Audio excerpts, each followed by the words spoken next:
Hello दोस्तों। हाँ तो दोस्तों, आपका GSSSC में आप लोगों का स्वागत है और सभी लोगों से मेरा नमस्कार। तो मैं आप लोगों को यह बता देना चाहता हूँ कि यह जो क्लास है YouTube पर मेरी पहली क्लास होगी। तो मैं आज जो आप लोगों को पढ़ाऊँगा वो क्लास 6 मैथ NCERT की मैथ कक्षा 6 की, और इसमें का जो पहला अध्याय है वो है अपनी संख्याओं की जानकारी। और कक्षा 6 तक की मैथ यहाँ पर नहीं कराई जाएगी, आगे 10 तक 6 से 10 तक मैथ का 6 से 10 तक की मैथ का सलूशन कराया जाएगा, बशर्ते आप लोग सहयोग करें बस। तो आप लोगों का पहला चैप्टर है अपनी संख्याओं की जानकारी। संख्या, सर्वप्रथम हम जानेंगे संख्या क्या होती है।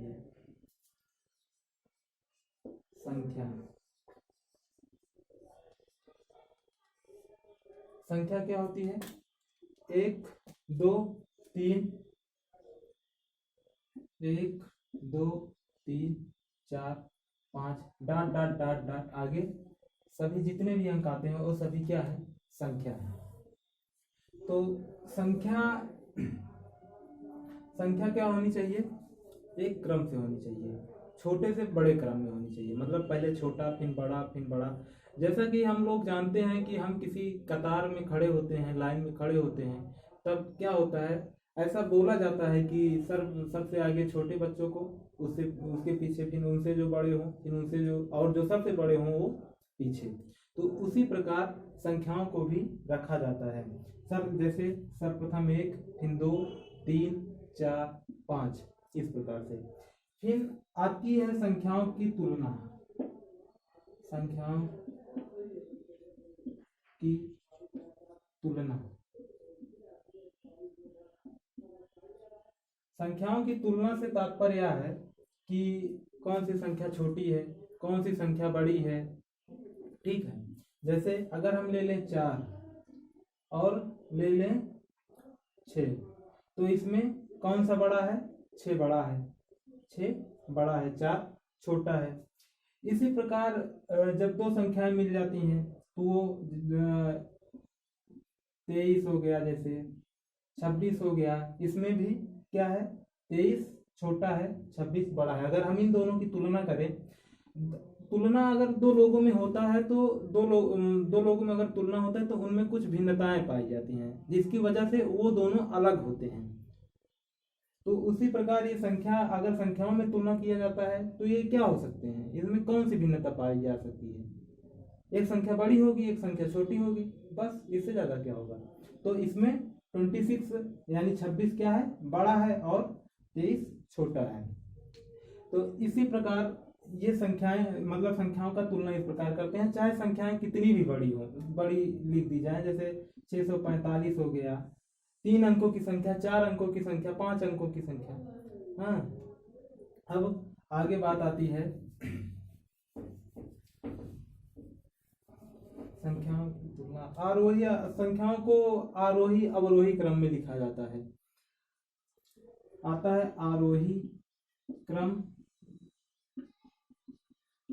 और अवरोही क्रम। अवरोही क्रम।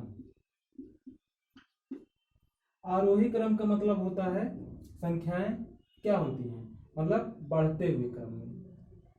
जैसे 1 2 3 4, ये होता है आरोही क्रम। ऐसे बढ़ते हुए चली जाए संख्याएं आगे तक, जहां तक भी ले जाना हो। अगर कुछ संख्याएं लिमिटेड दे दी जाए, इसमें बताना हो, लिमिटेड का मतलब जैसे दे दी जाए 6 7 8, ऐसे संख्याएं दे दी जाए।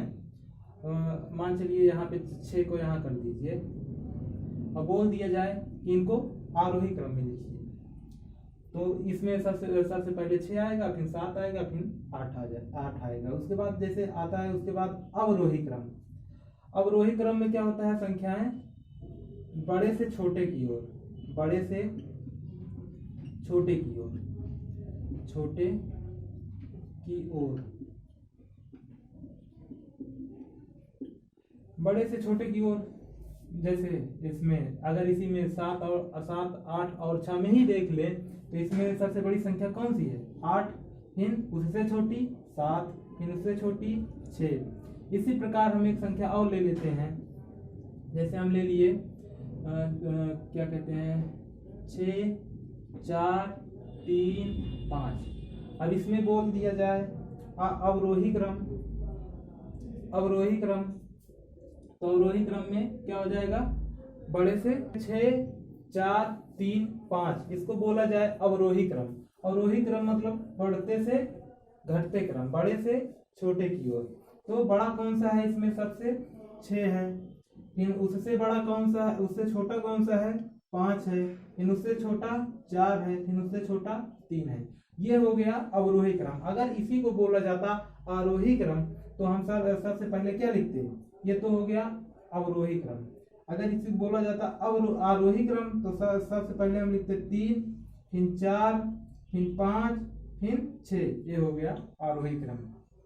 फिर सभी संख्याओं का, अगर हम संख्याओं को इकट्ठा करके लिखें, जैसे मिला करके इकाई दहाई सैकड़ा हजार तक, हजार में लिखें, सैकड़ा में लिखें, तो क्या कहते हैं सभी संख्याओं का अपना अपना कोई स्थान होता है, तो जिसे हम क्या बोलते हैं, स्थानीय मान बोलते हैं।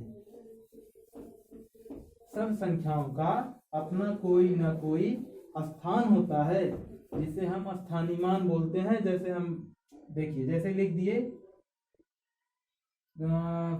456, मान चलिए हमने क्या लिख दिया 456, 456 लिख दिया, तो ये अगर इसकी बात करें 6 की तो ये इकाई स्थान पर है, इसकी बात करें तो ये दहाई स्थान पर है, अगर हम इसकी बात करें तो ये सैकड़ा के स्थान पे है। सैकड़ा के इकाई का मतलब होता है 1, दहाई का मतलब होता है 10, सैकड़ा का मतलब होता है 100। इसी प्रकार अगर संख्याएं इधर पीछे और होती तो ये हो जाता 21 स्थान पे आ जाता, सैकड़ा के बाद 1000, और 1000 का मतलब क्या होता है, ये सभी लोग जानते हैं 1000। ठीक, तो सभी संख्याओं का यहाँ पर देखिए अपना कोई ना कोई स्थान है। जैसे 6 किस स्थान पे है, इकाई स्थान पे है 1 पे, और 5 किस स्थान पे है, तो क्या कहते हैं दहाई स्थान पे है, मतलब 10। यहाँ ये 50 और प्लस 6 मिलकर बना है, तो तब जाके ये 56 हुआ है, तो ये दहाई स्थान पे है। और ये किस स्थान पे है, सैकड़ा, इसका स्थान 4 का स्थान क्या है, सैकड़ा है, और 6 का स्थान क्या है, 1000 है, और इसका क्या स्थान है, इकाई है, तो इकाई दहाई सैकड़ा 1000। तो इन सभी का अपना अपना ये स्थान होता है। और जैसे अगर अब कह दिया जाए कि 6 का स्थानीय मान क्या होगा, तो 6 का स्थानीय मान इकाई अंक पे है, इसका स्थानीय मान 6 ही होगा। ठीक है, और 5 का स्थानीय मान कह दिया जाए क्या है, तो 5 जहां पर है 5 को 5 लिखते हैं, और क्या कहते हैं जिस स्थान पे हो उसे मल्टीप्लाई कर देते हैं। जैसे 10 स्थान पे है तो 10 से मल्टीप्लाई कर देंगे, ये हो जाएगा 50। ठीक, और जैसे 4 की बात करेगा तो 4 किस स्थान पे है, 100वें स्थान पे है, इसका स्थान क्या है, सैकड़ा है, और सैकड़ा में हम 4 से मल्टीप्लाई करेंगे तो क्या हो जाएगा, 4। ठीक, और 6 की बात करेगा तो इसको 6 से मल्टीप्लाई कर देंगे, इसी प्रकार से हो जाएगा 6000। तो ये जो आया इन सब का स्थानीय मान आया। ठीक, अब स्थानीय मान के बाद आता है, ये हो गया स्थानीय मान, जिसे हम कहते हैं place value. Place value English में इसको कहते हैं प्लेस, सी वाला सी, इंग्लिश कम आती है, थोड़ा सा मिस्टेक हो सकता है इसके लिए। तो प्लेस वैल्यू,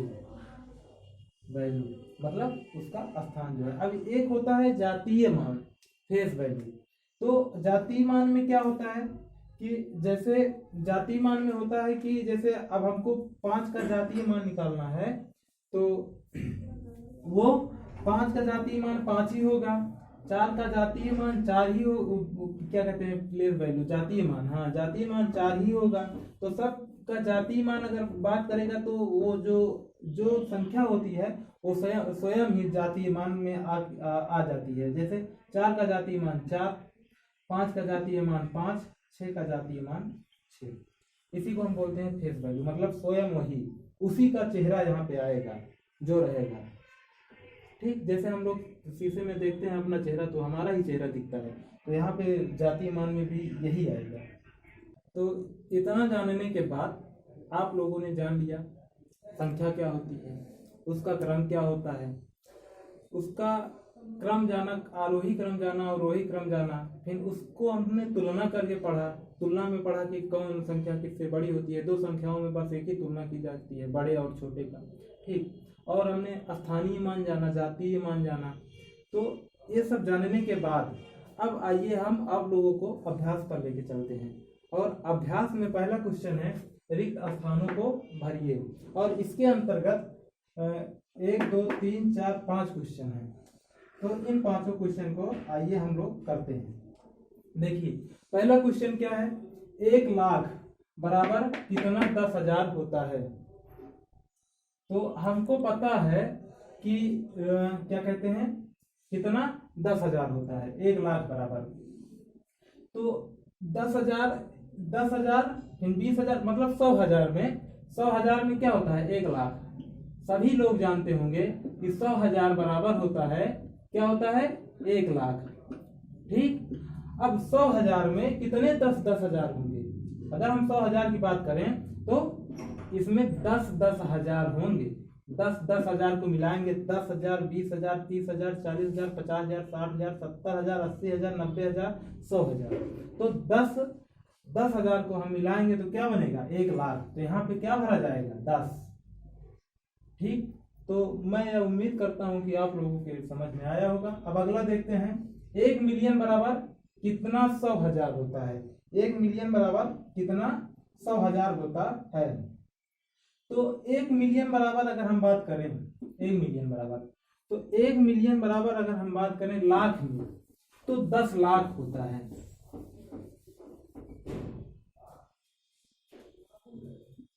10 लाख।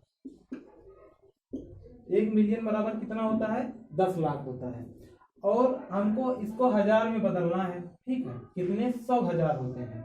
तो 100,000 में 1 लाख होता है। 100,000 में क्या होता है 1 लाख होता है। 100,000 में 1 लाख होता है। तो 100,000 है। तो 100,000 मतलब कि जब 10 लाख हमको बनाना है तो कितने 100,000 आएंगे, ठीक। तो 1 लाख में 100,000, तो 10 100,000 करेंगे तब क्या बनेगा 10 लाख। 10 100,000 बराबर ये बराबर है 10 लाख के, और 10 लाख बराबर है 1 मिलियन के, ठीक। तो समझ में आया होगा। अब आगे आता है 1 करोड़। 1 करोड़ कितने लाख, कितने 10 लाख के बराबर होता है, हाँ। तो अब हमको पता है कि 1 करोड़ बराबर होता, 1 करोड़ कब होगा 100 लाख के बराबर 1 करोड़ होगा, ठीक। 1 करोड़ कब होगा 100 लाख के बराबर। 100 लाख के बराबर 1 करोड़ होगा, ठीक। अब इसमें किसने पूछा है कि कितने 10 लाख होंगे, तो 10 लाख इसमें भी होंगे ना। 10 लाख तब जाके क्या बनेगा 100 लाख। जब 10 अगर 10 लाख का हम क्या कहते हैं 10 इकट्ठा करें तब जाके वो 100 लाख बनेगा। और 100 लाख जब वो बनेगा तो 100 लाख के बराबर 1 करोड़ होता है। तो यहाँ पे भी क्या आ जाएगा 10 लाख, ठीक। अब बात आती है 1 करोड़ कितने मिलियन के बराबर होता है। 1 करोड़ कितने मिलियन के बराबर होता है। तो हमको पता है 1 मिलियन बराबर क्या होता है। 1 मिलियन बराबर क्या कहते हैं 10 लाख। 1 मिलियन बराबर 10 लाख होता है, ठीक। तो नहीं 10 लाख बराबर 1 मिलियन। 10 लाख बराबर 1 मिलियन होता है। 10 लाख बराबर 1 मिलियन होता है। तो 1 करोड़ बराबर कितना मिलियन होगा 10 मिलियन होगा, यही तो होगा। 10 मिलियन बराबर 1 करोड़। अरे 10 लाख बराबर 1 मिलियन। 10 लाख बराबर 1 मिलियन। तो 10 मिलियन बराबर 1 करोड़। 10 मिलियन मिलेगा तभी तो 100 लाख बनेगा। और जब 100 लाख बनेगा तो वही बन गया क्या 1 करोड़, ठीक। अब 1 मिलियन बराबर कितना लाख, तो हमने पहले भी बताया है कि 1 मिलियन बराबर क्या होता है 10 लाख। चलो तो आज का सेशन यहीं तक रखते हैं। आगे का हम कल नया सेशन मतलब कल आगे का हम पढ़ाएंगे। कल नया वीडियो बना के डालेंगे। तो आप लोगों से मैं यह कहना चाहता हूँ कि जो भी आपको संदेह हो, जो भी दिक्कत हो, वो यहाँ पे व्हाट्सएप नंबर लिखा है 83 034 85 251, एक नंबर ये, एक 73 17 81 19 47। इस पे अपने डाउट को भेजें, ये आपको वीडियो के माध्यम से बता दिया जाएगा, ठीक है। और GSSSC भाई इसको सब्सक्राइब करें और लाइक भी करें और शेयर भी करें। आप हम लोगों का सहयोग करें और हम आप लोगों का सहयोग जरूर करेंगे। तो धन्यवाद, नमस्कार।